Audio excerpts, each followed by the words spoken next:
हर हर महादेव। आप सभी का हमारे YouTube चैनल में बहुत बहुत स्वागत है।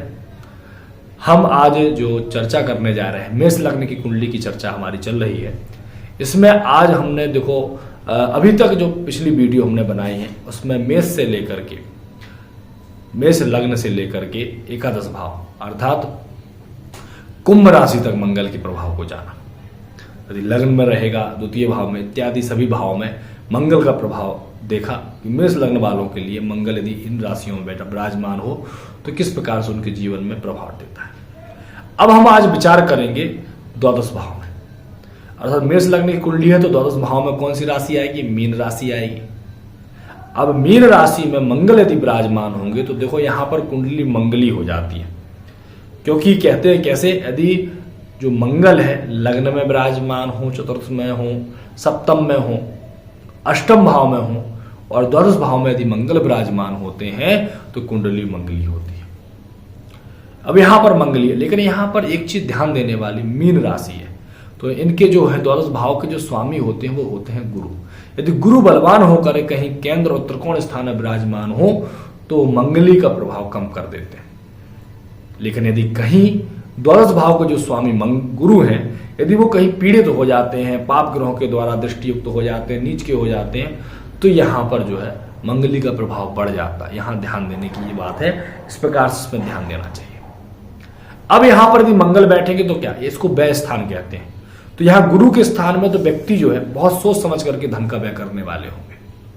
कहां पर धन का व्यय करना, लेकिन कई बार जो है व्यक्ति जब धन का खर्च करने पर आएंगे तो ये नहीं सोचेंगे कि हमें किस प्रकार से करना है। उदारता पूर्वक धन को खर्च करने वाले होंगे, कंजूसी नहीं करेंगे धन का व्यय करने में, उदारता पूर्वक अपने दोस्तों के ऊपर, अपने परिवार वालों के ऊपर जब स्थिति बनेगी धन का बहुत अच्छे से व्यय करते हैं, सदुपयोग करने वाले होते हैं। कई बार अब स्थिति बनती है, अब मंगल है तो कई बार क्रूरता मतलब क्रूर ग्रह होने के कारण अधिक धन का व्यय हो जाता है, चला जाता है, खर्च हो जाता है, क्योंकि व्यक्ति शौक रखता है। लेकिन यहाँ पर यदि व्यक्ति खाने पीने का शौकीन होता है, यदि शुभ ग्रहों की दृष्टि पड़ती है तो व्यक्ति अच्छी चीजों में धन का व्यय करता है। कहीं यदि पाप ग्रहों का प्रभाव पड़ जाए तो व्यक्ति का खान पीन भी बिगड़ जाता है। कई बार यहाँ पर जो है भूमि और भवन आदि जैसे कि जमीन इत्यादि का विनाश कराने का बनता है, क्योंकि मंगल जो है ना भूमि का कारक होता है, तो विवाद की स्थिति भी बना देते हैं।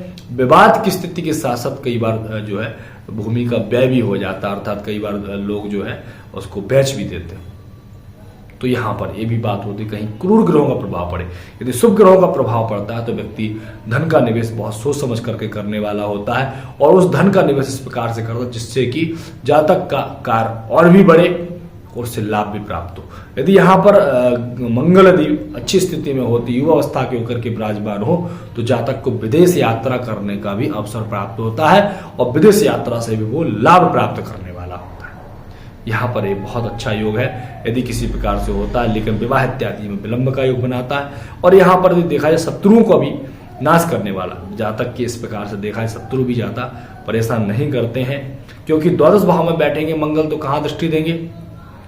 द्वादश भाव में मंगल बैठ करके षष्ठ भाव पर दृष्टि देते हैं, सप्तम दृष्टि। तो यहाँ पर जो है रोग शत्रु लड़ने की जो है स्थिति बनती है और रोगों से लड़ने की क्षमता भी बहुत अच्छी होती है। शत्रु वगैरह अपने आप का हनन हो जाता, अपने आप ही वो परास्त हो जाते हैं, सामने से लड़ने की क्षमता नहीं रखते होते हैं। शत्रु काफी होते हैं, नुकसान पहुंचाने की चेष्टा भी करते हैं, लेकिन वो नुकसान नहीं पहुंचा पाते हैं। और जैसे यदि सामने से तो नहीं पहुंचाएंगे, लेकिन हाँ गुप्त रूप से मानसिक तनाव की स्थिति देने की चेष्टा करते हैं, मानसिक रूप से प्रताड़ित करते हैं।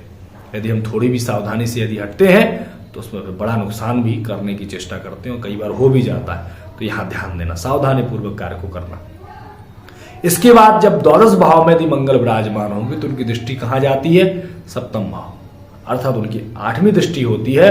तो 8वीं दृष्टि से वो देखते कहां पर? सप्तम स्थान को। तो यहां पर जब दृष्टि जाती है तो वैवाहिक जीवन में जो है उत्पात मचाने की चेष्टा करते हैं, अर्थात ना समझी का लड़ाई झगड़ा इत्यादि होता है। कई बार विवाह में बाधा उत्पन्न करते हैं, विवाह में रुकावट करते हैं, विवाह में विलंब करते हैं और ऐसी स्थिति होने पर और अन्य क्रूर ग्रहों का भी यदि प्रभाव पड़ता है तो विवाह में विच्छेद भी करवा देते, तलाक इत्यादि की स्थिति बना देते हैं। तो यहाँ पर ये चीज इसको समझना चाहिए। लेकिन यहाँ पर जो चतुर्दृष्टि इनकी होती है, यदि द्वादश भाव में मंगल बैठेंगे तो चतुर्दृष्टि से ये तृतीय स्थान को देखते हैं, तो व्यक्ति पराक्रम के द्वारा लाभ प्राप्त करते हैं, पराक्रम इनका अच्छा होता है। लेकिन भाई बहनों में थोड़ा सा